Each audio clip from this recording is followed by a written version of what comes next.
सविता सब्जी लेने बाजार गई हुई थी कि तभी उसकी नजर मिनी स्कर्ट पहनकर बाइक पर जा रही एक लड़की पर जाती है जिसकी पूरी टांगें दिखाई दे रही थीं।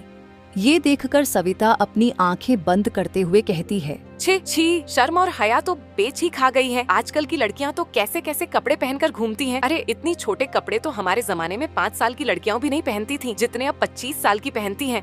भूर भुराते हुए सविता घर आती है। वह टीवी पर सूरज ग्रहण की खबर देखती है। क्या आज सूरज ग्रहण है? ठीक है, तो जब तक सूरज ग्रहण है तब तक कोई खाना नहीं खाएगा। और तू बड़ी बहू, तू खाने में तुलसी के पत्ते डाल देना। सिर पर घूंघट उड़ाए राधा मोंदी हिलाती है। कुछ देर बाद सूर्य ग्रहण लग जाता है। तभी राधा का पति ऑफिस से थका हारा घर आता है और फ्रिज से ब्रेड पर जैम लगाकर खाने लगता है। यह देख सविता गुस्से में चिल्लाते हुए कहती है, अरे राम, कर दिया ना अशुभ। भला ग्रहण में कौन खाना खाता है? क्या माँ जी, अब भूख लग रही है तो कुछ खाऊं भी नहीं? हाँ, ठीक तो कह रहा है वो। अब ये सब पुराने वेशभूषा को भूल जाओ सविता। आप तो चुप ही रहो। और तू बड़ी बहू, यहाँ खड़ी खड़ी मेरी शक्ल क्या देख रही है? इसे रुक नहीं सकती? माँ जी, वह मैं। अब क्या बकरी की तरह मिमियाती हो? अपना पलू ठीक कर। ये सर से। बहुएं जितनी मर्यादा में रहें उतना अच्छा है। अरे हम भी थे, जितना मन करता था काम करते थे, लेकिन मजाल है कि कभी घूंघट सर से सरक जाए। 3-3 मटके पानी के उठा कर लाना, बिन बिन के खेतों का सब काम देखना, इतना काम होता था हमारे जमाने में। लेकिन आजकल की बहुओं को तो आटा गोदने से लेकर बर्तन धोने तक उन्हें एक मशीन चाहिए बस, और छोटे छोटे कपड़े पहनकर इनसे पार्टी करवा लो बस। पर मेरे घर में सब नहीं चलेगा। मेरे घर में बहुएं हमेशा घूंघट में साड़ी में ही रहेंगी, इसीलिए ध्यान रहे आगे से ये पलू कभी सर से न सरक जाए। जी जी माँ जी, मैं ध्यान रखूंगी। ये है सविता, जिसे आधुनिक कपड़ों वाली लड़कियां बिल्कुल भी पसंद नहीं थीं। सविता के 2 बेटे थे। बड़े बेटे की शादी हो चुकी थी। बड़ी बहू राधा अपनी सास के कहने पर चलती थी, लेकिन फिर भी सविता उससे कभी खुश नहीं रहती थी। वह उसके किसी न किसी काम में कमी निकाल ही देती थी। एक दिन जब राधा अपने कमरे में आराम कर रही थी, सविता अचानक से उसके कमरे में आती है। तब राधा करवट बदलती है, जिससे उसकी कमर दिख जाती है। यह देखकर सविता जोर से चिल्लाती है, छी छी, बस इसी बात का डर था मुझे। सारी शर्म और हया बेच खाई है। माँ जी, लेकिन हुआ क्या? होना क्या है, लेकिन करवट लेते वक्त तुम्हारी कमर देखी कैसे? आज के बाद ऐसा हुआ तो अच्छा नहीं होगा बहू। और इस तरह बंदिशों में राधा ने अपनी शादी का पूरा 1 साल काट लिया। और उसकी पहली एनिवर्सरी पर उसका देवर रोहन अपने घर आया। भाभी, मुझे आप सबको कुछ बताना था। मुझे लगा इससे अच्छा दिन बहल क्या ही होगा। वह मेरे ऑफिस में मेरे साथ सुहानी काम करती है, अच्छे परिवार से है, अच्छा कमाती भी है, और मैं उससे शादी करना चाहता हूँ। मतलब लव मैरिज? हाँ माँ जी, लव मैरिज। क्यों, कोई प्रॉब्लम है? नहीं नहीं, मुझे भला क्या दिक्कत होगी? तुझे पसंद है लड़की, फिर हमें भी पसंद है। यह सविता का सिद्धांत में समझ में नहीं आता। जो डरता है तो उसे और डराती है, और जो सुनता ही नहीं उसकी बात जल्दी मान जाती है। चुप करिए जी। अब उस शहरी लड़की के पीछे अपने बेटे को तो नहीं छोड़ सकती ना? कहीं उसके साथ सब छोड़कर ही चला गया तो? इसीलिए तो चुपचाप इस शादी के लिए हाँ कर दी। एक बार इस घर में आ गए तो राधा और उसमें कोई फर्क नहीं कर पाएंगे। सविता अपने छोटे बेटे की शादी के लिए मान जाती है। 1 महीने बाद दोनों की शादी करवा देते हैं।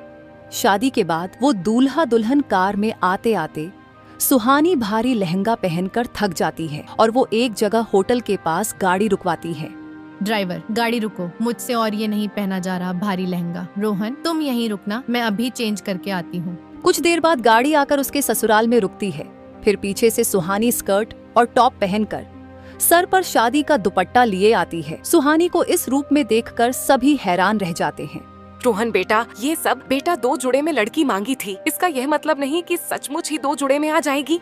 वो माँ जी, दूर का सफर था ना, और उसने रास्ते में लहंगे पर ही वॉमिट कर दी, इसीलिए जो इसे अच्छा लगा इसने पहन लिया। ये रोहन का बच्चा झूठ क्यों बोल रहा है? चलो सुहानी, माँ जी के पैर छुओ।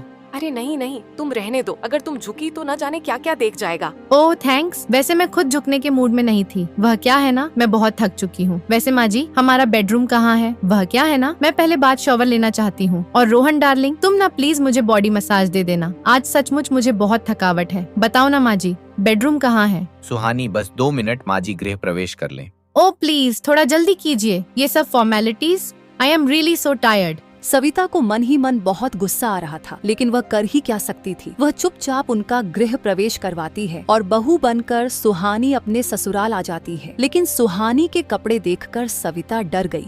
ये नई बहू तो कुछ ज्यादा ही मॉडर्न कपड़े पहनती है। अरे पढ़ी लिखी नौकरी वाली है तो क्या हुआ, सर पर नाचेगी, जो मर्जी कपड़े पहनेगी। अगर कल मुंह दिखाई पर इसने उस तरह के कपड़े पहन लिए तो नहीं नहीं, इसे मुझे ठीक करना ही होगा। ये सोचकर सविता सुहानी के कमरे में जाती है। अरे नई बहू, देखा तो कल मुंह दिखाई पर क्या पहनने वाली है। ये वाली साड़ी कैसी रहेगी माँ जी? अच्छी है, लेकिन काला रंग शादी के बाद ये सब रंग ना कुछ अच्छे नहीं लगते। वैसे भी ये सिर्फ ब्लैक नहीं है, देखो इसके बॉर्डर पर रेड कलर भी है। जो भी हो, लेकिन तू ऐसी साड़ी नहीं पहनेगी। चल अब मुझे अपनी साड़ियाँ दिखा, मैं बताती हूँ तुझे कौन सी पहननी है। सुहानी सविता को अपनी सभी साड़ियाँ दिखाती है, जिसमें से गुलाबी रंग की साड़ी देखकर सविता कहती है, हाँ ये वाली, ये अच्छी रहेगी, इससे ही पहन तू। जी माँ जी। शादी के तुरंत बाद सास का ऐसा बदलता रवैया देखकर सुहानी हैरान थी। सविता ने सुहानी की साड़ी तो देख ली, लेकिन वह यह नहीं जानती थी कि उसका ब्लाउज कितना हॉट था। शाम को मुंह दिखाई पर सुहानी वे गुलाबी साड़ी हॉट ब्लाउज के साथ पहनती है। यह देखकर सविता उसकी साड़ी अच्छे से बनाती है। अरे बहू, ये सर पर पलड़ा कर ले, सब मेहमान आएंगे ना, तो उनके सामने वह सर खुले घूमना अच्छा नहीं लगता। सुहानी साड़ी पहनकर सर पर घूंघट रखकर बाहर आती है। यह देखकर मोहल्ले की औरतें बातें करती हैं। मान गई सविता तुझे, मुझे तो लगा था ये मुंह दिखाई पर भी मिनी स्कर्ट पहनकर आएगी, लेकिन तूने तो एक दिन में ही इसे साड़ी पहनना और घूंघट ओढ़ना सिखा दिया।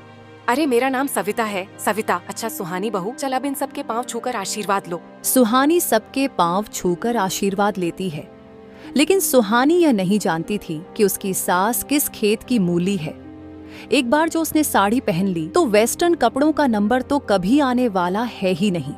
अगले दिन उन्हें सबको मंदिर जाना था, इसलिए रात को ही सुहानी अपनी सास से जाकर पूछती है कि कल उसे क्या पहनना चाहिए।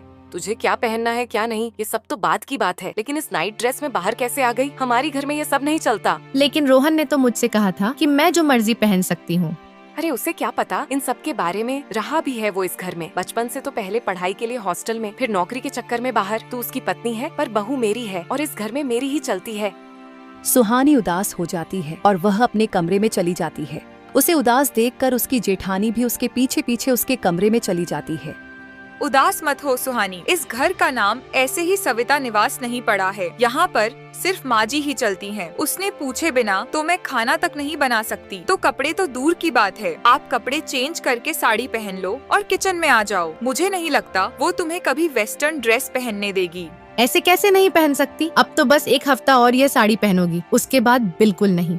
एक हफ्ते बाद रोहन सुहानी के साथ हनीमून ट्रिप प्लान करता है। सच में सुहानी, बहुत मजा आएगा। कश्मीर में सच में बहुत खूबसूरत है। और अब तुम पैकिंग कर लो। सुहानी अपनी पैकिंग करती है, तो जब ये बात सविता को पता चलती है तो वह सुहानी के पास आती है। अच्छा, कश्मीर जाने की तैयारी हो रही है। देखा तो तूने क्या क्या रखा है वहाँ पहनने के लिए। वह क्या है ना, ध्यान रखना पड़ता है। कहीं तूने छोटे छोटे कपड़े रख लिए और तुझे सर्दी लग गई तो? वो तो मैं समझ ही गई थी। बिना मेरे कपड़े चेक किए आप मुझे जाने कहाँ देंगी? सुहानी हनीमून के लिए चली जाती है, लेकिन वह वहाँ जाकर कुछ वेस्टर्न कपड़े खरीद लेती है और अपनी ढेर सारी फोटो लेती है। लेकिन एक दिन उसकी सास वह फोटोज देख लेती है और वह सुहानी पर खूब गुस्से होती है। लेकिन तभी वहाँ सविता की सास राधा आ जाती है, जो काफी बूढ़ी होती है, लेकिन उन्होंने भी टी शर्ट और पजामा पहना हुआ होता है, साथ ही चश्मा भी लगाया होता है।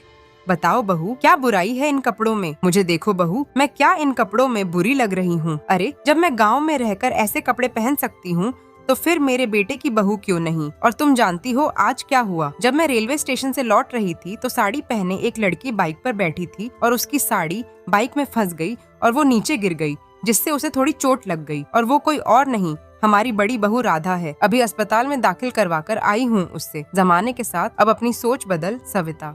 यह सब बातें सुनकर सविता को अपनी गलती का एहसास होता है और वह अब कभी भी बहुओं को उनकी मर्जी के कपड़े पहनने से नहीं रोकेगी।